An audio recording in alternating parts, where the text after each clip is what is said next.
Do you know the 5 different returns on a buy and hold property? 5 different profit centers? A lot of people focus on cash flow. There's 4 other ones. Okay, we're going to be covering that and so much more in today's Realtor Huddle. So check it out. We'll be covering cap rates, how to work with investors, how to find a good buy and flip, how to figure out what is a good deal, how much you should pay in repairs, how to work all those numbers. It's going to be, it's honestly, we've been getting feedback on this, like live feedback, probably one of the best ones we've had in months. So check it out. These meetings are not highly produced, but they are highly effective. See you in there. Good morning, everybody. Online, good morning here in person. Say good morning to online. Morning. Hey, so we have a wonderful day planned for you all. Barry even put on pants for us today. He's going to be the presenter. So before we kick it off, let's start how we do every week with tell me something good. Let me see. I did. Okay. Susan, you ready? Mind standing up and telling us something good? You're hidden behind Crystal. I have a listing coming on the market next month. It's a 5-bedroom plus a den, almost 4,000 square feet, single story on an acre in Lincoln. Yeah, it's a unicorn listing. Yeah. So congratulations. It's gonna be about $100 million. And who else? Who else? Pretty girl, stand up. What you got? Oh, just more new inventory, like a couple of houses, so I won't go into a lot of detail, but just there's hope for your buyers. There's new stuff coming on the market, so just be patient. I'm doing the same thing, waiting for new stuff for my buyers too. So Awesome. Where are you getting these listings? Where are these listings coming from? past clients. Past clients? Staying in touch with them and making sure that they don't forget about me. There you go. Awesome. Well done, gorgeous. All right. Oh yeah. So Zach has 2 pieces of information to share. Oh yeah. Well, and Audrey, Mama Audrey. yeah. So we just went into contract with the client that we've been working on for a little bit. Yeah. So that was big. That's a non-business related with news. I just got engaged. Boom! That's awesome. Congratulations to that. Misha, go ahead, stand up. What do you got? So I've been escrow March 1st on a house over here in Rockland. Yeah, and then my listing, we should be getting it offered today or tomorrow. So crossing my fingers so we can go find a replacement property for her. Awesome, man. Where are you getting these clients from? The Rockland people in the house and listing just calling. There you go. There you go. Last but certainly not least, Miss Cindy Silva in the background. What do you got? Just put 2 in escrow, got 2 new listings. But I'd say what I'm most proud about is Brenda on my team. She had a client, she sent them to my lender, and from the time they were pre-approved to their signing today has been 12 days. And wow. I'm gonna give props to them. Yay! Congratulations, Brenda. So there's lots of good things happening. Go ahead, Clark. What do you got? Yeah, so we have a new agent joining us, Tabitha Higdon. Welcome, Tabitha. Team's growing. So there's a lot of doom and gloom, which we'll get into as soon as Rodney starts talking about rates. But there is good things happening in the market, right? Buyers are buying, sellers are selling. Just work hard and it works. So Rodney, what do you got for us? What's your lender update? Actually, I'm going to jump up here if that's okay. And absolutely. Throw things down to try and save some time because there's a lot going on. First thing I want to talk about today is what I mentioned a couple of weeks ago. It's a phenomenal program. I don't know how long it's going to be around. Anybody who wants to buy a house that's been on the fence, this should pull them off the fence. It's a 20% down payment assistance, right? 20%. That's crazy. That avoids MI, which will probably save them another $300 in a typical deal a month. Besides the 20% down, that's going to help them save a lot of money up the monthly payment. 700 is a big number to remember. I'm just going to give the highlights on it right now. It goes live on the 27th of this month, right? So now's the time to get your buyer pre-approved because this is going to be like a horse race because they will probably run out of money before the year's over for sure. And I don't know how fast it will go, but it's going to go pretty quick. So 700 FICO score is important because if you're under 700 FICO score, you're going to qualify with 45% of your income versus 50%. It's a big deal. It's a big deal if you're 700 or more. It's a shared appreciation That's how they're getting it back, because there's no monthly payments on that 20% down payment given. And you don't even share 50%, right? Which is what I kind of would have thought at first. You're going to share only 15 or 20% based on your income. If you're under 80% of the area that you're buying in, then you're only going to share 15%. If you're over 80% on the income, you're going to share 20%. That's a freaking deal of the lifetime right there. And again, no MI and no payment on the down payment assistance money on a monthly basis. Just pay it back when you refinance or sell. Now jumping in, any quick questions on that, or that's kind of got it? Yep. So 30-year fix today, we're at 7. We jumped back over 7, right? So I'm going to eat some words that I've been predicting, right? I've been saying that I thought that we would be in the 5s for sure by now. And last month we were, right? On February 2nd, we were at 5.99. On March 2nd of this month, we were at 6.98, almost exactly 1% higher. And why? Because they revised some retail numbers, which is inflationary and a bunch of other mumbo jumbo and now we're moving forward. Comments made by Fed Chairman Powell is totally, he's already poising it. Part of his poise is to try and soften the market. But I've made a bunch of notes here, if you can see them, or you can look at them later, that today, like I said, for conventional 30, we're at just over 7% on a fixed. FHA, which reduced its monthly mortgage insurance premium down over a third, 40%, is a good option to check, because if you put 20% down, you're still going to have MI with FHA. You don't on conventional. But when it's the margin between the two on the rates and the MI, it might be a good savings. Plus, it's more forgiving on guidelines for FHA buyers. So that's a good alternative check.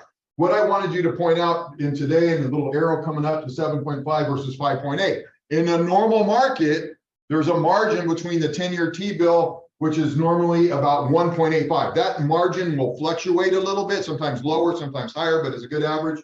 So that would put our rate today, I would expect it to be a fixed 30. Instead of at 7, it would be 5.8, right? So there's some market fluff built in. One, we're grabbing money. The other is, and we also, which I didn't put on here, have you heard of the inversion, right? Temporary inversion on the rates. Right now, the 10-year T-bill is lower than the 2-year. So investors, it's a supply and demand thing. When investors throw money into the market, they're usually buying the 10-year, they're getting a higher return. Like if you go to your bank, if you put it in for 3 months on a CD, you get a lower rate than if you lock it in for a year. Same kind of concept. So with the 10-year T-bill going under, which has been predicted and has kind of bounced around, that is 2 things. One, it signals a recession's coming, and all the news media is going to be, I'm sharing this so you can combat the news media and your clients to make them at peace with what they're doing in buying a house today, because they should. It is that 5.8, we're at 7, and part of that is that inversion. Rates are a supply and demand, just like housing is a supply and demand. And right now, and I'll talk about this down here, which is what is affecting the rates, but right now the supply is not even, the money that's out there is not going to fund mortgages right now. It's funding the 2-year, which does not fund mortgages. And they're doing that just on a cash flow basis as things go. What's going to affect that moving forward? What do you want to watch moving forward to try and keep on top of rates besides talking to someone like me? Is you want to watch the inflation like I've been talking. The goal right now is to get down to 2%. We are currently in the 6% range. He is doing everything. He being Fed Chairman Powell is doing what he can by raising rates without trying to kill the economy. Although once you get that bus moving down the road, it's hard to stop it, because that's what he did. During COVID, he went like this. His number one, he is mandated by law to control inflation. That's his number one job. And he went like this and he had to, right? During COVID, everyone lost their jobs and he was trying to get employment back. So he didn't care about inflation. Plus the money that the government was giving away was feeding inflation. It knew it would show up, and it's happening now. So we want to watch inflation. Right now we're in the 3s. He wants to get 4.5 to 5. The price of oil, right? Everything is made, products are made by oil. Brent crude is the raw oil. We're in the 75 range. We want to be in about a 50 range. That has been fluctuating, and you can all see it in the news with OPEC and everything that's going on. CPI, CPE, by the way, I posted what I'm talking about a couple days ago in the Brent Gold team meeting. And a few days, maybe a week ago, I did the one about CPI and CPE. What's the difference? Because there is a difference in what the Fed's doing on that to kind of watch it. M1, M2, I'm trying to be quick here, is money supply. Everything is about money, right? Supply of money, supply and demand factors. And the money that's out there is drying up. I've been watching this for a while, and quantitative easing, remember that term that was going around a while back? Government was giving away $50 billion a month into mortgages and everything that's going on. They pulled that away. What did that mean? No one was talking about it. Less supply of money, rates were going to go up. Well, it's continuing to do that. And the M1, which is all the money that's out there right now, that's in your checking account, your deposits, your CDs, short-term money that's out there to fund loans, is going down as well. Those are going to be, if we didn't even have the inflation issues, just that alone would tell me rates are going to be going up. So watch that. And then, of course, political leadership. Well, regardless of whether you're Democrat, red, blue, pink, green, whatever it is, that I've studied this and I kind of feel like I cracked the code in some regards. And the policy of the leadership, it doesn't matter what they, political bend they're with, but their policies that they put into place does affect interest rates because they appoint certain people to different positions.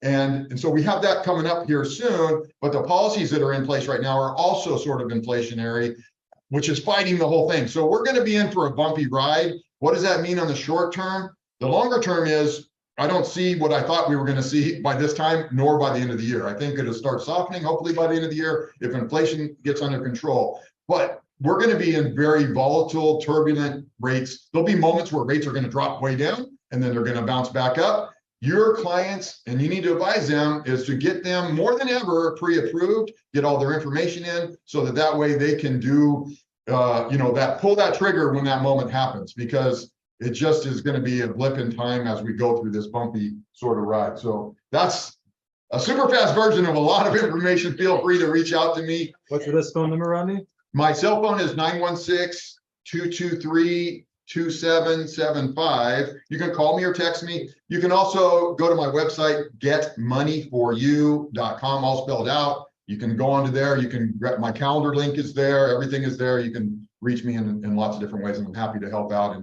And then there's a million different programs that are out there. We didn't talk about that, but strategy and structure is going to be even more important than ever.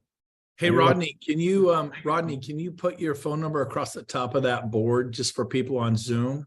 Just write it right across the top. And that way all the Zoomers can have it. If we didn't have a pen handy, we could take a picture with our cell phones.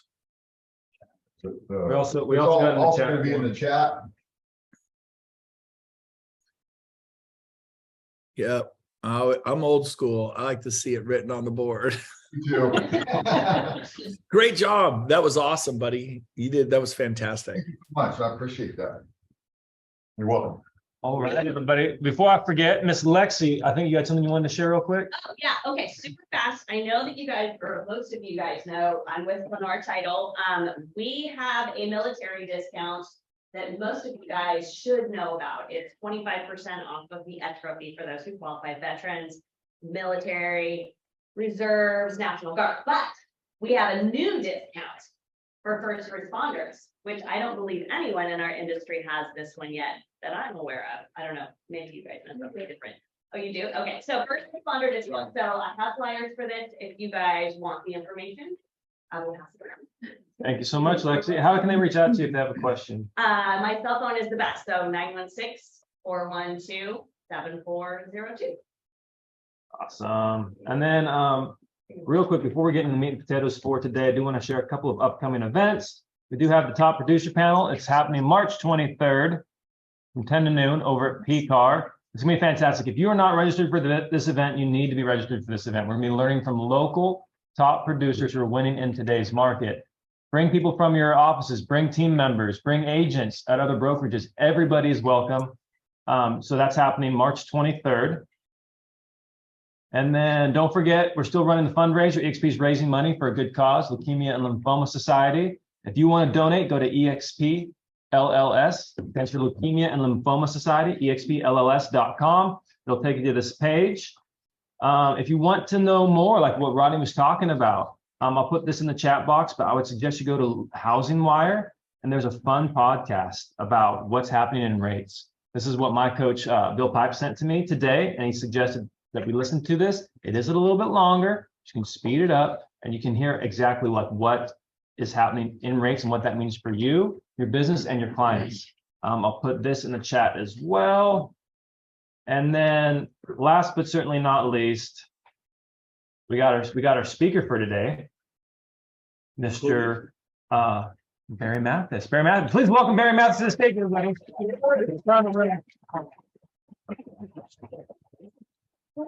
Thank you. Hey, Brent, I think I heard your voice out there. And guess what, Brent? I am going off with a yellow pad. I love it. Thank you. I'm a PowerPoint guy, and so I don't think anyone's ever heard me do a talk off the yellow pad, so that'll be fun. All right, so hey, isn't that right, Brent? You've never seen me do that, have you? All right, so hey, we're gonna jump into, actually, it's the same subject matter. So our subject matter today is how to work with investors in this changing market. And I know I see several faces in the room that do work with investors. And so I may even call on you to give me a little input and let me know how I'm doing. Definitely ask questions that are in the minds that you're getting from your investors right now. So it's funny that we're talking about interest rates, and I'm gonna probably bore you just a little bit, but I want you to really understand. It's one thing to know what are the rates doing, what are the Feds doing, and we hear this talk all the time. But do you really know how to convey that to what effect does that have on the behavior of your investor client? It really does make a difference. So how many people can tell me how many Americans or how many people in America own their own home, whether they're Americans or not? Am I pretty clear? Yeah, not you, Rodney. You know. Okay, I'll call on you when I need that answer. So how many people do you think own their home, not free and clear? They have a mortgage, they're buying a home, they're not a renter, they own a home. 65% is probably pretty close to the right number. Might actually be 64 now, but we're pretty dang close. In California, it is probably 60. If you looked at the nation, it's probably a little higher. In California, it runs a little lower. All right, so all of those people do what? Hey, Rodney, out of those mortgages, what do you think, rough number, the percentage of those that are under 4%? Probably like 65%. Yeah, maybe. Think about this. In the last 4 years, we've had low rates, right? Mm-hmm. So everyone that owned a home in the last 4 years, other than this year, should have refied. And if they didn't, then hooey on them, they're not going to get a chance to for a while. But they should have refied. So all of those rates are low. They're staying low. That means that those houses most likely might not become available, right? Because they're doing the math and they're saying, we're just going to keep this house, right? Now, when those people keep that house, but they still have a life circumstance that makes a change, what do they then become?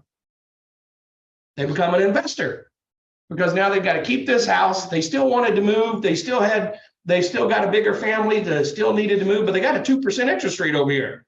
So they're not going to let go of that. Now they're going to be a landlord, right? So now we have these new landlords. How does that affect life? Well, for me, I looked at it and said, hey, great time to open property management business, right? Because I've been here before. We've seen the cycle. Those of you that have been in the business for a long time, you've seen this cycle. So that's a great example of how those interest rates are affecting behavior. We're going to have more first-time homeowners that are becoming landlords during the next 2 years than we've ever seen, right? It's going to happen because they don't want to give up that interest rate, right? So talk to me about that interest rate. We know that interest rates are somewhat affected by what the government does, right? The government right now is affecting the interest rates by changing the money, the floor of the money, basically. You could think about it like that. They're changing the floor of what businesses and banks and other people loan money to each other at. That's what they're changing. The market changes the rest of it. So the Feds change the foundation, the market changes the structure. Right? So what does that structure look like? Well, the first layer of that structure is the 3-month T-bill, right? So what's that 3-month T-bill running at right now? As of right now, according to Y charts, it's at 4.87. 4.87. Wow, that's pretty good return, right? Tell me, do you know what the average in 2021, and you might not know this, I looked it up, I cheated. So what is the average apartment cap rate? In 2021, quarter Q4, 2021 across the nation, the average apartment was a 4.5% return. Cap rate. Cap rate is the net operating income, right? Divided by the purchase price, which basically is a proxy for your yield on that property. Guys, think about that. I can go get a T-bill that's flexible for 3 months. I could get my money back in 3 months. How long do you think it'll sell an apartment building? Probably longer than 3 months. I can go get a T-bill that will return to me the same amount of money that my apartment complex will. I understand not really the same because you factor in a lot of other stuff, but for cash flow, it's going to give me the same return for one investment return, right? Which is the one investment return that most people pay attention to, even though we know there's appreciation, depreciation, all of these other factors, but that is a big deal. If you don't understand that, you're not quite getting what your investor is looking at. With no risk, I can get a 4.5% return. With a lot of risk of running an apartment complex where I could get sued every day, I have hundreds of tenants that hate me and they want to not pay their rent on time. The whole place could fall apart. I could be in California and they could just say, hey, you don't have to collect rent, you don't have to pay rent anymore. All of those risks I'm taking on as an investor, and I could get the same return on a T-bill backed by the United States government, right? So let's say I want to stretch that out a little longer. What's a 6-month return or a 2-year return? 2 years, 5.05. 5%. That's a big deal. I can get a 5% return. Again, no risk. I get my 5% return. Tell me about a 10-year. 10 years, looking at 3.98. That's the inversion. That's the inversion. See that? If I'm willing to lock my money up for 2 years, they give me 5%. If I'm willing to lock it up for 10 years, they give me 4%. That's the market talking. That's not the Feds talking. The Feds are trying to change the market's language. The Feds are trying to make the market do something. The market is saying, we think later on, these higher returns aren't going to be here. What they're specifically saying is 10 years from now, we think we'll be able to get a better interest rate than what the Fed is offering on the 2-year. That's what the market is saying. So you understand now how these forces are playing against each other, and they're playing out in real time at extreme measures like no one's ever seen before, right?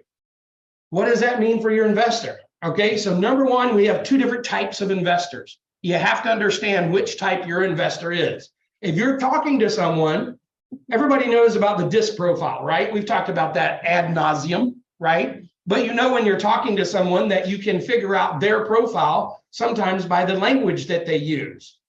So this is the same thing when you're talking to your investor, right? If your investor is starting to use language that relates more to long-term hold, that relates more to buy and hold, or talks about cap rates over the long term, or 10-year returns, or he's investing for his kids' college. If he's starting to use these time-defined periods of time that are longer, then now you need to be talking to him about buy and hold. Now you need to be talking to him about the advantage of the 5 different returns on investment. I've done that talk. If you want to know more about that, you can look at my YouTube page. There's also a course you can take and go through at your pace. Very simple to do, certifiedinvestmentexpert.com. Go through that course if you like. I'll give a discount code. I don't know what the code is. I think it's TEAM, and you get a discount code there. Certified what? Certifiedinvestmentexpert.com. So that's not what I'm talking about, but those 5 returns on investment, you need to understand that language if you're talking to somebody about buy and hold. This is the guy that's going to buy a 4-plex. He's going to buy a duplex. He's going to buy a single family, but to rent, not to flip, right? Might be the guy that's going to buy 16. Anybody tell me the difference between 16 units in our area and under 16 units? Property management on site. On-site property manager. Whole different game than 16 and above. And you better be able to really cash flow. And I can tell you, you're probably not. Right? So you can do some shared property management. There's some ways to do that, but you better skip right over 16 and jump right up to maybe 40 or 50, because in between there, you're going to have problems with cash flow and maintaining what you need to maintain. So everybody understand what I just said? Okay, I'm going to keep moving on. Stop me anytime you want me to really expound on something or you didn't understand it. Breathe. All right. So we talked about rates. Rates are basically an expression of risk, right? So I have this fixed rate and then I've got this risk rate. Well, what's a junk bond? Everybody know what interest the stock market is? See, the real estate agents, we only pay attention to houses. The problem is our investors are investing what? They're investing money. So their eyes go across housing. Housing is only one bucket that they look at. They also have annuities. They also have stocks. They have bonds. They have all these fancy things. They have all the stuff that Wall Street sells that you don't pay any attention to for the most part. Heck, when we started EXP, nobody even knew what stock was. Half the agents that were first coming into EXP didn't even have a stock account. The first time they got a stock account was because EXP gave them stock, right? Otherwise, they didn't even have an investment account. That's crazy, right? There's no way you should have ever had all of your money tied up in one asset, but we do as real estate agents all the time. Your clients don't. Your clients, you're one piece of what they have, so you have to learn how to express why your piece offers them some diversification, why your piece will be cyclic, why rent is an inflation-adjusted return. Think about this. I buy a property, they pay me in today's dollars what today's rent is. 10 years from now, they will not pay me in today's dollars, they will pay me in 10 years from now today's dollars, right? Because all along the way, if you have me as your property manager, or if you have any property manager worth their salt, or if you're an investor that's serious about investing, you won't be the friend of the tenant, you'll be the friendly with the tenant, but you're not their friend. You're their investor, and you're raising rents by at least 5% every year. And if you're not, then you're actually their friend and you're subsidizing their income based on your lack of income. So I hope you got plenty of money. Nothing wrong with that. I work for some people that are my clients and they would rather be friendly than make the money. Okay, as long as they know that, as long as that's their choice, right? So if you want to be friends with your tenants, great. But just remember, you got to raise those rates or you're subsidizing their lifestyle. Is it still 6% cap to raise the rent per year? It's 5% plus 5%. So roughly 5% plus the CPI, which has been 5%, been greater than 5% for a long time. So you can get away with 10% all day long. Okay. And here's the funny thing, this is government intervention. We'll just pause there for a second. What happens when you bring in rent control? Now everyone raises it to 10% every time. Before, they were only raising it 2% or 3%. They thought they were being a meanie if they raised it 5%. Now they're like, oh crap, I can only raise it 10%, so I better get it in now. So across the board, my portfolio clients are going, yeah, let me know when it comes up. You don't even have to ask me, just go ahead and raise it 10%. Right? Because they don't know when next month they might come out and say you can't raise it anymore. They're wanting to jack that puppy up every time, right? That's government, what John Smith called the invisible hand, right? But working the opposite way of what he meant. Okay. So what are the investors looking at today? So we've kind of run you through this basic so you understand where everybody's feeling it. The lender's talking about it, right? Everybody's talking about it. The news is talking about it. Everybody's talking about it, right? What does that do to your investor? What does it do to his mindset, right? It makes him not want to take risk, right? Our job, I would say my greatest skill in the world, a lot of people ask you what your strengths are. I think my greatest strength is getting people off the fence, right? There's one thing about Barry, you either love him or you hate him. Right? There's not a lot in between, right? And so I have Thank you very much. Thank you. But there's not a lot in between, right? I would say that's the same thing about Brent. That personality style is awesome. But we have met some people that it's just too much. It's over the top, right? Which is great. You should have that somewhat that effect. You should care about people, not offend them, but at the same time, they should know you were there, right? That's one of the things we love about Brent is that passion, right? Are you laying some passion in when you talk to your investors? Are you letting them drive the conversation? You might be letting them drive the conversation because frankly, deep down inside, you think they know more about it than you do. And guess what? They might. So you got to learn. You got to spend some time. You got to read the Wall Street Journal instead of TikTok, right? And so you got to play with what you're learning, right? Because I guarantee you, my clients, I've got one client, he's got a $15 million portfolio. Okay. He knows his numbers, right? When we talk a little bit about nice stuff, but most of the time we're talking about his numbers. We're talking about what's going on, right? I've got another client that could drop and buy whatever he wants today, $2 or $3 million. He could marshal all his assets and pull that money together. He's a private money lender. And what is he thinking about right now? Right? These are the kinds of guys you want to know. Why? That client I've done probably 12 deals with, right? Now he's a fix and flip guy. He's not a buy and hold guy. He's fix and flip all day long. He doesn't really get excited at all about buy and hold, right? But he'll give you a 12.5% return on his money all day long, right? That's his minimum, right? He doesn't even think in anything less than that. Most of your investors are in that kind of range. They're probably thinking about a 15% return on their money all day long. That's what they want. And they don't get out of bed for anything else, right? So how are you going to show that to them? Can you use your 5 returns on investment to add up? I can tell you this, a break-even property probably is making 25 to 30% return. If it's break-even, no cash flow. But if you don't learn those other returns, you're never going to find a property that's going to show them 20% return unless you bring these other factors into it, right? Barry, could you just name those 5? And if they want to learn more, they can go to. Yeah. So again, mostly when I'm talking about the 5 returns on investment, I'm purely talking about buy and hold guys, not fix and flip guys. See how I separate? You got to know who you're talking to, right? So buy a fix and flip guy doesn't give a damn about appreciation. He doesn't care about depreciation, right? So that's 2 of them. Appreciation and depreciation. Those are our 2 favorites, although most of us don't know how to calculate depreciation. You can learn that in a course, or just come talk to me, either one. And then cash flow. Your tenants are paying you money and they're paying down your loan, right? So you've got your loan being paid down by the tenants. You've got cash flow coming in on top of that. And then you've got the can't even think of it. I wrote the Depreciation. depreciation. Yes. So appreciation, depreciation, you've got your tax deduction of the interest, right? And so then you have your cash flow and then you have your principal pay down, right? So those are your 5. Principal pay down by the tenant, cash flow, depreciation of interest, your deduction of interest, depreciation, and appreciation. Those are your 5. And each of them have a calculation that go with them. It's one of those things that it's not hard, but it's not simple, right? There's some things that are complex, but they're not hard. So none of it is hard. You can learn it. I have a 9th grade education, right? And you can learn all of this. It's very simple math, right?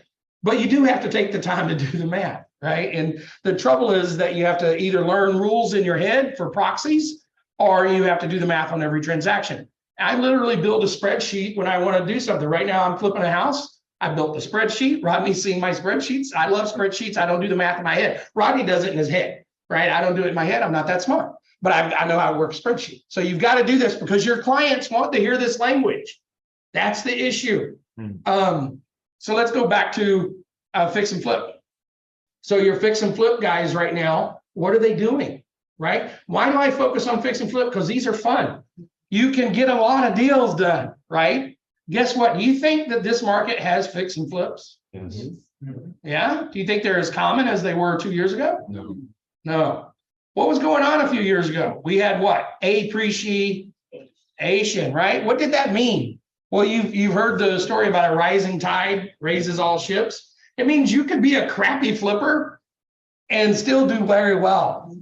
Matter of fact, in some cases, I saw clients that had mistakes that happened that caused them to hold for a year instead of the normally any flipper is trying to get in and out in 90 days, right? And I saw mistakes that had happen that caused them to hold for a year, and they wound up doing better than if they had sold it in 90 days, right? That's because that has nothing to do with them. And that's where the humbleness has to come over. The guys that have been burned, they get this, they understand that they have that chance. Somebody's going to have to time me because this is dead. All right. So let me know if I'm getting within 5 minutes. I'll wrap up. All right. So when those flippers are flipping and they're holding long term in an appreciating market, it works in their favor. Would you say this is an appreciating market or a depreciating market? This is a depreciating market. There's not one measure or statistic that you can look at that won't tell you that. We did see a little bit of an uptick when rates dropped down for a little bit, right? Which shows you what will happen if we get that rate drop again, right? This is a weird environment. We had not a demand side problem, but we had a supply side problem. The feds are not equipped to deal with supply side problems. They've never even discussed supply side problems. Supply side problems is what we have this time. That's what makes us different. That's why they're not just responding to the interest rates being increased and increased and increased. They're still affecting demand. It's a supply issue that's coming back to market right now. So that's what's affecting us. But that's bigger picture. Let's go back to those flippers. So what's a flipper do, right? I'm going to give you the secret for almost every flip. And you can tell me, I haven't discussed this with Cindy, but Cindy works with a large flipper, probably bigger than mine even. And so I would say that they all follow something similar to this model with slight variations. After repair value, minus 30% is pretty much what you can offer for the house. That's it. It's really simple. Why do they do that? Why is it so simple? Because they've done it. They've ran the numbers. So they're not being flippant. They're not. Some people would look at that. Let's say that we have I'll use Rob. Rob is an organized guy. He is pretty squared away. He is not just flippantly doing things. When he runs numbers for Brent, he runs it out, right? He's going to spreadsheet it out. He's going to make sure that this is a real number. It's not something made up. These flippers aren't making stuff up. They're not being flippant when they use a rule of thumb is what we call it. They're not being flippant.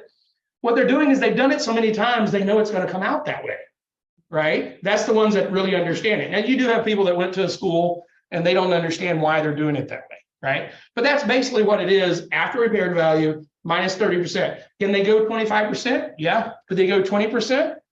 Maybe, if they're really good on their margins, if they have a crew. Some people will go down and take a less percentage, less margin deal because they've got a crew that they need to keep working, right? That's your crew is incredible when you're flipping houses, right?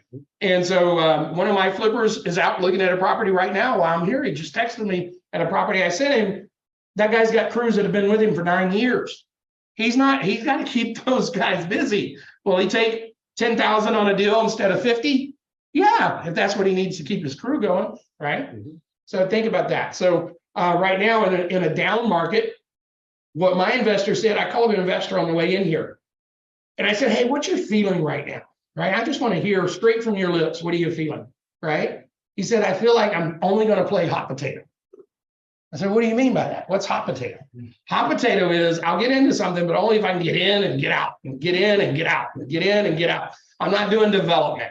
I'm not buying something and I'm not doing a flip that's going to take $200,000, right? I'm not buying a place for $6 million, putting 200 into it to sell it for $1 million. I'm not doing that. I'm doing a $45,000 remodel, right? What's $45,000? Any 3-bedroom, 2-bath, 1,200 square feet. I don't even have to walk into it. I'll remodel it for $45,000, right? As long as the roof is still there, right? And even if I don't count the roof, I'm probably still okay because over time, if I do 20 of those, I remember when the market was diving. I mean, when we were turning properties, bidding at the courthouse steps and things like that, what was their rule of thumb? Their rule of thumb was these are crews. They put up whole crews that they would have people sitting here on phones, people over here at the courthouses in 6 different counties, 20, 40, $50 million on the table. And they would just be buying and somebody would have to drive to the property, make sure it was still standing while they were bidding at the courthouse steps, that kind of stuff, right? These guys, they basically said, we'll make a mistake every 20 deals. So 1 out of 20, we won't make money on, we'll make a mistake because we can't get rid of all the risk, right? So we'll make a mistake. So the same thing here. Yeah, I might make a mistake by getting into a property and not quite having that margin that I want, but over time, that's going to weed itself out, okay? Can we go through all the race to the board while you can see it, but can we go through an example of how that ARV minus 30% actually plays out? So if you were to itemize it out. Yeah, absolutely. All the race to the board. And we got a couple of flippers in the room, so you can keep me honest here. So, but let's just start doing it. Somebody grab a calculator and get ready to go. So let's buy a house. I'm going to give you one right now. Let's buy a house for, we won't tell you the buy price right now because I actually don't care about the buy price yet. What did I start with? ARV. ARV. You'll see this called ARV. It's after repaired value, right? So we're going to buy a house for after repaired value is going to be $400,000. Let's think Antelope, 3-bedroom, 2-bath, 1,200 square foot house. Everybody, that's 400,000, right? Maybe 425 if I do a good job, right? But $400,000, right? So what's it gonna, first thing I'm gonna throw in there is repair cost. I can basically flip that house. I can do new cabinets, new counters, new roof, or maybe just a skin on a roof, one layer on a roof. How many layers can you go on a roof? 2. 2, sometimes 3. Don't ask your contractor. You can't see the first layer. That's the key. So you get those layers on the roof. So let's go remodel, $45,000. That's probably going to get me new countertops, new counters, new floors, new paint, a roof fix, windows, some windows, not all the windows, maybe, and some AC work, not all the AC work. I'd have to take it up to 60. But remember, I'm a contractor. I got guys that work for me. I can do, this is one of the biggest things you don't understand. What you would call out as a homeowner to get done will cost you $85,000. What me and my crew can probably do for $45,000. And those are probably realistic numbers, right? You're going to get quoted, roof is a big one. You'll get quoted $20,000 for that roof that I only pay $5 grand for. Right? So anyway, so all right, so 45. So we've got that $45,000 remodel. It probably cost me, this is where the differences start to play out, right? I've got financing. So let's go the easy one, holding cost. So we got taxes. How much is taxes on 400,000? About 400 a month. Roughly, it's 1.1%, right? So divided, times that. So let's just say $400 a month. We'll go with that. You got some insurance you want to throw in on there? Probably going to be, let's say $100 a month, just to keep it simple. There's $500. So now we're at $6,000 for the year, right? If you held it for a year, but you're not going to hold it for a year. So now we got to find, that's what we call our holding cost. But we've got one more number to add before we get to the holding cost. You can get rid of this. Yeah, that's it. Good. One more number to add for the holding cost. What is that? Utilities, we don't pay till the end. Yeah, we don't really count those. Yeah, you're right. You have to pay those. Payments if you bought. Okay, throw $75 on there for utilities, but okay. Interest on the loan if you. There you go. This is where you have to know your investor, right? You have to have these conversations. I get agents call me all the time. Hey, this guy wants to be an investor, blah, blah, blah, blah, blah. I can't go anywhere in this conversation unless I know where your money's coming from. What flavor of money do you have? Do you have mama money that's sitting in your bank account that's there? You've got cash there, and your only cost at that point is the lost opportunity cost, right? Because it's sitting in a bank, you're not making any interest on it. But I could come over here and put it in a T-bill and get 5%, right?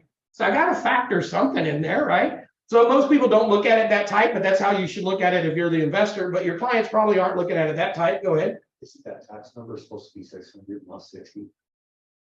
You mean the. I got 400, 175. 400 a month is probably your tax number. Okay. Yeah, 4,000. It's roughly 4,000 divided by 12. 400, 100.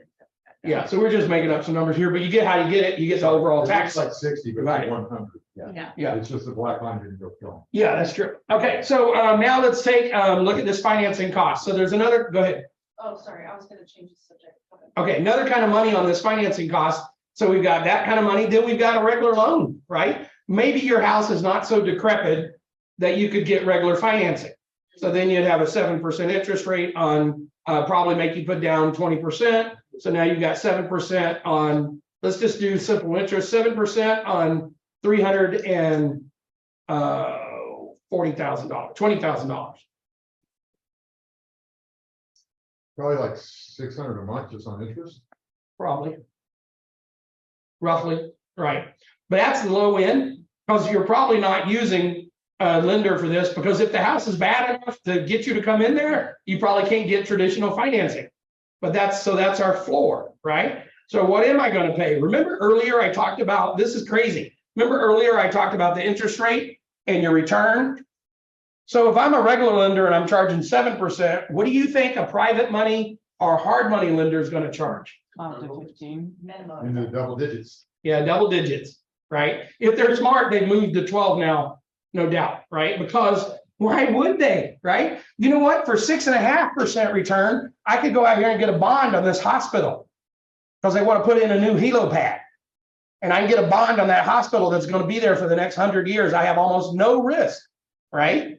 So if I'm going to take the risk of this crazy property with this crazy guy that may not have ever done their flip, then I need to get 12.5, 13, 14% on my money, right? By the way, anybody know what the usury law is in California? What's the most money you can borrow? What's the most money you can charge? Brokers involved. Right, unless a broker's involved, and what is it? I think it's 10%. It's 10%, right? So either a lot of deals are being done illegally, which is actually what's going on, Yeah. or you gotta get that rate up higher, so it's business to business and get a broker involved, okay? So 12.5% is a nice return right now. That's probably what you're doing is 12.5. What difference did that make for us? Do the math, 320,000, Doubled it. huh? Doubled it. Right, so we went from 7, so now we're at $1,200 a month, just on my financing. See how that happens? So I don't really care as a flipper, how much money I'm paying on my financing, because I'm only gonna be in there 90 days. So I really only have 3 months of that, right? But I do care, I just gotta put it into my calculation. But my lender's probably knows that too. He knows he's getting paid back quick, and that's not what he's in the business of, so he wants a little money for his trouble. And we call those points, right? So how many points? Maybe 3 points. So what's a point? $3,200, 320,000 a point is 3,200. So now I'm $9,000 out of pocket on that. Plus my $1,200 a month for financing. So I'm $15,000 on my financing. Right? Let's throw in some closing costs. Now we're just going to say 20 grand. Right? And now we're out 20 grand. So we had the purchase price.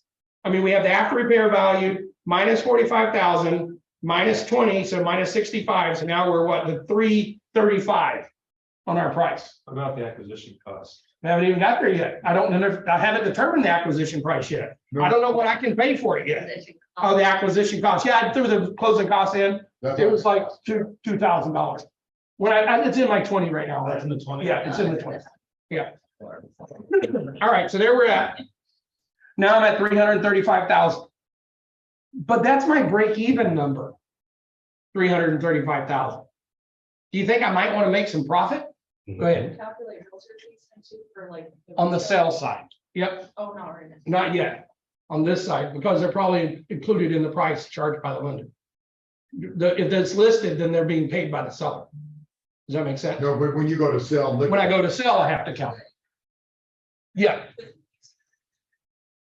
Yes, but I'm only counting it on the sell side in the future, right? So let's take 7, so we're at 20% now. I mean, we're at 20,000 now. Let's take out, let's say roughly 7% for the cost to sell.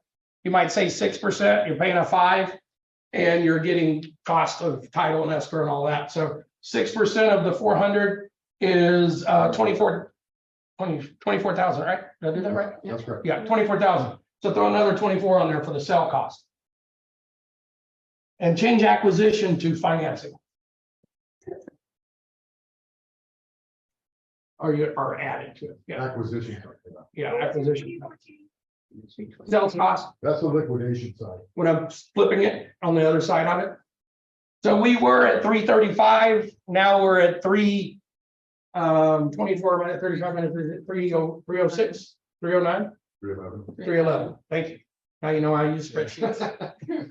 So now we're at 311,000 and I have not made a profit yet. Right? So what kind of profit do I want? Earlier, we said we're wanting about a 15% return. So what numbers go back into that?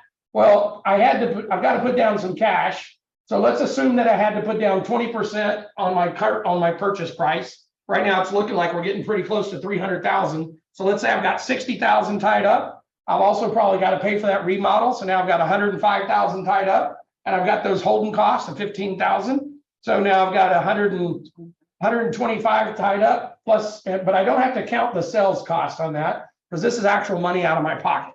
In order to do this deal, I can't do the deal unless I've got 125,000 in my pocket, right? Some lenders will, that's not quite true, but let's just, for the sake of this conversation. The reason it's not quite true is I actually have lenders that will finance the repairs as well. Yeah. But let's say you got 125,000 out of your pocket and you want a 15% return. So what's my 125,000 times 0.15? About 20,000. Okay, there's my 20 grand. So the bare minimum that I could offer for this property, the bare maximum that I can offer for this property is $295,000. Everybody see how we went from a $400,000 sales price to a $295,000? This is how every investor, with slight modifications, every investor that flips houses that I've ever talked to has this kind of math in their head. What's, Just for giggles, what's 30 or 70% of 400K? 280. 280,000. So his rule, right? ARV minus 30 comes within spitting distance of 295. see how close it is? What would make that vary? Maybe if I had Wall Street money behind me, right? If I had billions of dollars, right? Maybe if I was named Open Door, right? Or Zillow or some of these companies, how can they get tighter margin? Because they have the crews, they have the money to not idle the crew, and they do the same thing. They buy their stuff on a bigger scale. Maybe instead of doing my repair cost at 45, I could get it down to 35 if I use the same kind of granite in 1,000 houses. Right? Think I'd get a deal from the supplier? Yeah, probably. I have a holding cost. Right. So a lot of different reasons for that. Does that, any questions on that? Was this helpful? Yeah. All right. Thank you, Barry. You got anything else? Nope, I think I'm good. Let me look right here. Oh. Dry gunpowder. Right now, what your investors need is dry gunpowder. If they have marginal investments that aren't really happy with, they're not making them a lot of money. You've got to convince them to get that sold so that they've got the gunpowder ready to buy the deal that comes along. Because deals are here. Somebody's dying. Somebody's getting a divorce. Those deals are already here, and that's a big deal. So they got to have that dry gunpowder ready to go so that they can compete against the ones that do have the margins that look like this. All right. Any questions for me? All right. You did a great job, Barry. We give a round of applause. Freaking phenomenal. All right. So with that, we have none other than the guy who started this team meeting over 20 years ago. He's going to drop some knowledge, share some wisdom. Brent, what do you got for us? Hey, everybody, great to see you. First of all, Rodney, you graduated from college where? Sac State. And did you go on to get another degree? The School of Hard Knocks. School of Hard Knocks. Well, man, I just want you to know that was phenomenal. It was really, really educational. I was blown away today. And Barry, 9th grade education, buddy, you have a master's degree in economics. That was brilliant. Everybody's nodding their head. That was super good. Personally, I'm going to listen. I've never heard a team meeting twice. I'm going to listen again to this entire team meeting. I thought it was that well. You want to educate yourself and really understand this. I'm going to close with the story, but before I do, who you hang out with matters. Gene Frederick's like, I don't invest my money unless I get 100% return or a 200% return. And I think life's all about expectations. Your relationship with your wife or your husband or your kids is kind of what you expect. The sales you make or don't make is what you expect. The open house success you have this weekend is what you expect. Your physical health, you're kind of living in the rut of what you expect. And so you got to change things. I never thought in terms of 102 and 300% return. And Barry's right. These 15, 20%, I'm not down on that. But Gene's worth 300 million. They just think differently. Gene's like, I would never invest my money unless it was a minimum 100% return on the investment, and not in forever. We're talking like in 2, 3, 4 years. He thinks in short terms. And I'm thinking, how do you do that? Because I've never been Mr. Investor. I'm Mr. Sales Guy. I love people and I like to sell stuff and I like having a team. I like I see Cindy grinning at me in the back there. Hey girl, what's up? I see all of you. There's Clark, there's Heather. I mean, everybody's here. I love you guys. There's Lexi and there's, I don't want to leave anybody out. There's a bunch of you and it's great. But here's the deal. I was never the investor. So I've been hanging out with Gene's and I'm like, okay, well, I guess I'll keep an eye out for something. And sure enough, my taxi cab driver brings me a condo on the beach here in Puerto Rico, and they go for 400,000 fixed up. And it was ugly. We buy ugly houses, right? I've never done this. And he goes, yeah, it's 138,000. He goes, but it's ugly. And so we went and looked at it, and sure enough, it was ugly, but it's on the beach. Location, location, location. I go, how much to fix up? You go, make it a luxury condo, kitchen, bathrooms, everything. About $60,000. So if you take 138 and you take 60, what is that, right? There's your 198,000 fixed up over 400. That's a 200,000, about 200,000. Now I have a cost to sell, probably 2.5% on this side, right? But It won't be because we're real estate agents. We can do the one side, but wow, all of a sudden there's 100%. Now the sad part is I don't need the money now. I needed the money then. It's just like, I remember like you guys like, I want to do that. I want to do that. Come buy a condo. We just paid cash. We bought it like a loaf of milk. You know, it was $138,000. It's like buying a pair of Nikes. Now I remember when I needed money, that's great. I don't have 138. I remember in 2010, I brought a deal to my parents. It was a 3-bedroom, 2-bath home in Fair Oaks with the pool on a greenbelt. 3-2 pool on a greenbelt. I go, Mom, Dad, you got to buy this. And my mom's like, do not bother us. We are set. Your father and does anything you tell him to do. If you talk to your father, I'll never talk to you again, blah, blah, blah, blah, blah. And guess what? I didn't have the money. It was a cash deal. You know how much it was? $118,000. How much is a 3-bedroom, 2-bath home with the pool in Fair Oaks on a greenbelt worth today? Anybody got a guess? Take a reasonable guess. Now I knew it was a good deal. And she's like, nope. And I ended up selling it to a cash buyer. He was so happy with that deal. He came back 2 weeks later after they closed and handed me an envelope this thick. Look at my fingers, that thick with $100 bills. There was thousands and thousands and thousands and thousands and thousands and thousands of dollars in cash. And he handed it to me. He goes, I just want to say thank you. And he kind of held my hands together and he goes, send me more like that. And he walked out the building. I didn't know what it was. I didn't open it. I opened it up. I'm like looking around. Am I being filmed? Is this like an FBI sting? Like that had never happened to me. Is this even legal? I thought, I went right into, talk to some, I go, if someone wants to hand you money, they can. Did you say, hey, I'll sell you this and you do this? I go, no, not at all. I go, if someone wants to hand you $5,000, just say thank you. So I came home, I gave it to my wife. Woohoo! Women like money. That's all I can tell you. So, guys like it too. I like it too. But the sad part is when I didn't have it, I couldn't take advantage of those situations.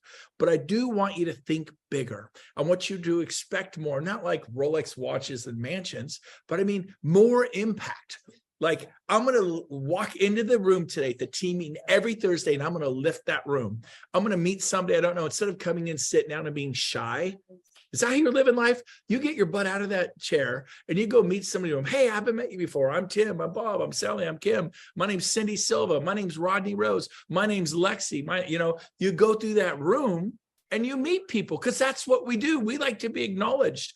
Don't come in and say, motivate me. And like, wow, Rodney did motivate me. Barry didn't. Maybe they did. Maybe they didn't. Life's what you get out of it. I'll end with this. Here's my story. I told him 2 minutes. How am I doing? It's like 9 or whatever. So here's the deal. I even said 2 minutes, maybe 5, LOL. So there's a guy right here. His name is Sean Swarner, because I'm a note taker. I got it all written here. Raise your hand if you heard me tell the story. Sean Swarner, he was 10 years old and was given 3 months to live. Cute baseball, little league kid. Raise your hand if you heard me tell the story. There's a few of you that had to hear it. Clark did. He listens to me all the time. I love you, Clark. The rest of you, bad. So here's the deal. Sean was 10 years old. Imagine Cindy, you have kids. Your girls are those age. The doctor looked at the parents, to Sean, said, I'm sorry to tell you this. You have terminal cancer. You have 3 months to live. And that's kind of could you imagine processing that at the age of 10? Of course, he had this radical cancer battle and he beats it. 2 years later, gets an entirely different kind of cancer. Didn't come back. It was a whole nother one. It was so bad, they gave him 2 weeks. You will be dead in 2 weeks. He beats it. But he lost a lung in that one. So he's got no lung, but he's a 2-time terminal cancer survivor. He's a miracle. He ends up getting a dream board like that. And he puts on his dream board different things he wants to do with his life. Write a book, speak this, sail the 7 seas, climb Mount Everest, bring hope to the hopeless, dig wells for needy people in Africa, blah, blah, blah, all these different things he wanted to do. And you guys should do that too. And I'm going to make my point. But that little climb Mount Everest thing, it was there. I kept seeing it. He started climbing mountains, started climbing peaks. Pretty soon, he found himself at the base camp of Everest, and he found himself climbing Mount Everest with the Sherpas. And I think it's a 25% mortality rate. Like 1 out of every 4, only 3 out of 4 come back. 1 will die. And it's something like that. It's about at least 25% or more. And so he's got 1 lung. It's nearly impossible to do with 2 lungs. And so the dude, they asked him, he made it. He was the first terminal cancer survivor in the world to ever climb Mount Everest, let alone with one lung. I think he was the first human being to climb it with one lung. By the way, since then, he's completed the Grand Slams. He's climbed Mount Fuji. He's gone to South America, climbed the tallest peaks there in the Andes and Chile. And he's been all over. He trekked to the North Pole. He trekked to the South Pole with people with guns to shoot the polar bears because they will tear you apart on the North Pole. And the guy's incredible. So I heard him speak because I'm into doing this stuff. And long story short, we asked him at the mastermind, there's like 35 of us. So how'd you make it? Because he said it would take 5 minutes to move 5 feet. You're higher than, you ever fly in a 747? You're just as higher than a 737 jet at the top of Everest. And it's, they call it the Hillary Step. Sir Edmund Hillary, the first guy to ever climb Mount Everest, nobody could beat it. They get stuck and he went around an obstacle and made it. And they call it the Hillary Step. And he said that last Hillary Step, it's like this ridge out of a volcano. He said it would take like 60 seconds to move 1 foot. And he said, I guess taking one more step, I just focused on the next step. The journey of 1,000 miles begins with the first step. But he said something, here's how I made it. He taught me something I've never heard. I've always heard about the vision board. I've always heard about the dream board. Put up a picture of a cabin, your family cabin. You're going to spend time with your family. You're going to, fight sex trafficking. What's your passion project? You're going to feed the people who are hungry. Tony Robbins wants to feed 1 billion people. He's doing it. What is your passion project? So you put it up there, and I've done that. I've got vision boards. We do that stuff. Go to my office. Rob will show you our vision board right there at the office where you guys in the vault. But here's the deal. I've never heard this. He said, but here was the difference. I involved my 5 senses with the vision board. Never heard this. I've been doing this 40 years. I go, what do you mean? He goes, I envisioned what it would be like standing at the top of Mount Everest. He goes, I felt the sun on my face. I felt the wind coming across my body. In my mind, I took my glove off and I reached down and I touched the snow and I felt it in my hands. He goes, I could hear the wind moving through the mountains. I could taste the air has a certain taste at that altitude. I could hear, I could smell. He talked about the smells. He involved the 5 senses. So here's my project for you today to involve the 5 senses, and you're gonna love it. It's so fun. I want you to go look at model homes this weekend, not just have it on the board. People do it all the time. I read another book. It's called Fix Your BS System. People says, I want a Ferrari. Have you ever sat in one? Nope. I want a dream cabin at Tahoe. You ever gone up there looking at dream cabins at Tahoe and actually sat on a couch and walked out on the deck and put your hands on the railing? Did you feel the redwood railing? Did you envision yourself having a cup of coffee on an early morning at like 7:30 in the morning and seeing the crisp blue air and feeling the sun hitting you because the altitude's so high, it's more powerful on your body? Did you smell the pine trees? Did you involve your 5 senses? But maybe you're like, well, I want a Maserati. I want a convertible. Have you sat in a convertible? So this weekend, I want you to go sit in your Ford Bronco, because maybe your dream car's a Prius or a Ford Bronco or a whatever, the Porsche Taycan, the all-electric Porsche. Have you sat in it? Did you go sit in the Lexus that you want? No, I haven't. So that we're going to end with this. I'm going to challenge you to go see, feel, touch, hear, smell the leather inside that car you want, to go into the dream board and to ingrain it into you, because it will inspire you to do what you need to do for your family. For your family. If you want to watch, go put a watch on at wherever you want to watch. A lot of people like watches, clothes, whatever. Go. You don't have to buy, but go to Nordstrom's and try some stuff on, or whatever it is that you do. I mean, I go to this exclusive high-end shop called Golf Galaxy. I go down there all the time and put on their polos. It's awesome. They have a room there. So I'm going to end with that. I'd never heard that. Involve the 5 senses in your vision board, your dream board. I guarantee you, you go looking at a bunch of model homes, you're going to meet people from the Bay Area that are also looking at model homes, and they're going to say, gee, I love it, but the backyard's too small. And you go, oh, I just came from Lennar. Oh, I just came from, wherever builder, and they got big backyards. Are you serious? Where? Oh, follow me. I'll show you. As you're walking, really? Yeah, I'm head that way next. It's just right over here. You take them 8 miles, but they get you there. They think you're going to kill them or bring them to Lennar. And then you bring them and say, by the way, they give us a little credit. If we bring people, the price is the same. We just get a little kind of a bonus for telling people about the Lennar. Would you be cool if I just walked in and handed my card? Pricing's the same. You can even ask the person behind the deck. They go, sure. I've done that many times and received giant commissions of $10,000, $15,000, $20,000 because I was out dream building at what's it, Tolby Homes? What are they called? Toll Brothers. Toll Brother Homes. They're super fun model homes. So do some of that stuff. And I don't know. I hope that was helpful today. Absolutely. You got this. We'll see you next Thursday. Thanks for having me on, guys. Awesome. Thanks, Brett. All right, everybody. We'll see you back here same time next Thursday. Have a great weekend.